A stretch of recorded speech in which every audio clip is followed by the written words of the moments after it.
Ketika dunia berubah, kekuatan ekonomi pun ikut bergeser. Kini bukan lagi Amerika dan sekutunya yang memegang kunci dominasi global.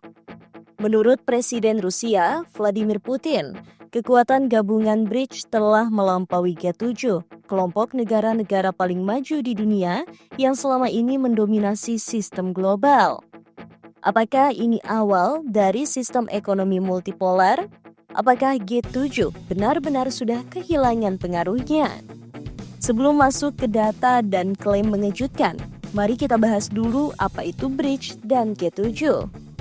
G7 adalah kelompok 7 negara industri maju, Amerika Serikat, Inggris, Kanada, Jerman, Prancis, Italia, dan Jepang.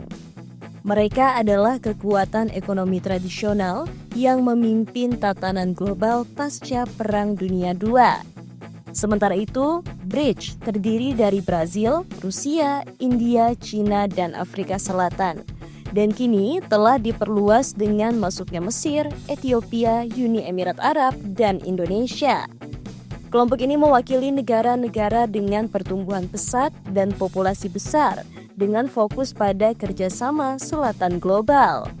Dalam KTT BRICS ke-17 yang digelar di Rio de Janeiro, Presiden Putin mengklaim PDB gabungan BRICS mencapai 20 triliun US dollar atau sekitar 323.677 triliun rupiah. Tapi bukan itu yang mengejutkan.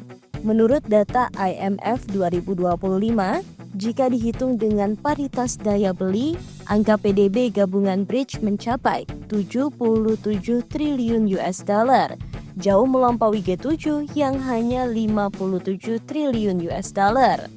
Artinya, jika dilihat dari daya beli masyarakat dan nilai tukar real, BRICS kini jadi kekuatan ekonomi terbesar di dunia. Paritas daya beli atau purchasing power parity adalah cara penting untuk mengukur kekuatan ekonomi karena memperhitungkan apa yang bisa dibeli oleh mata uang domestik, bukan hanya nilainya di pasar global. Ini memberi gambaran nyata tentang kapasitas produksi, konsumsi, dan kesejahteraan ekonomi internal. Jika BRICS unggul dalam metrik ini, berarti mereka lebih mampu menggerakkan ekonomi dalam negeri dan berpotensi menjadi pusat pertumbuhan global ke depan. Putin tak hanya menyampaikan data, tapi juga melancarkan kritik keras terhadap Barat.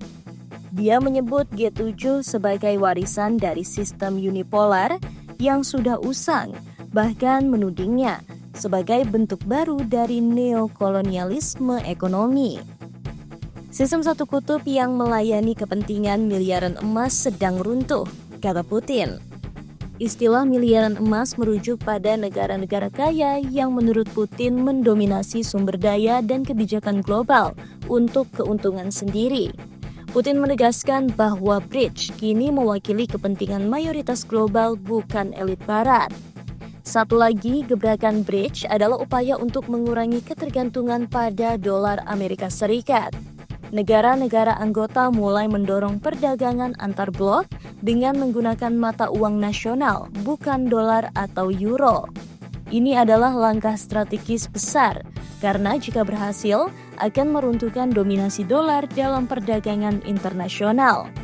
Bayangkan dunia di mana transaksi ekspor-impor tak lagi ditentukan oleh nilai tukar terhadap dolar, tapi oleh keseimbangan regional dan kekuatan domestik. Tentu, Barat tak tinggal diam. Banyak analis Barat mulai menyebut G7 sebagai klub mati karena kontribusinya terhadap ekonomi global yang terus menyusut. Juru bicara Kremlin, Dmitry Peskov, bahkan menyatakan G7 tak lagi relevan, porsinya dalam urusan global akan terus menyusut. Sementara itu, minat negara-negara lain untuk bergabung dengan BRICS makin besar. Lebih dari 30 negara dikabarkan mengantri menjadi anggota atau mitra. Jika tren ini berlanjut, BRICS bisa menjadi organisasi ekonomi global paling berpengaruh dalam 1 dekade ke depan. Dunia sedang bergerak menuju tatanan baru, dari sistem unipolar yang dipimpin Barat menuju dunia multipolar dengan kekuatan ekonomi tersebar ke Asia, Afrika, dan Amerika Selatan.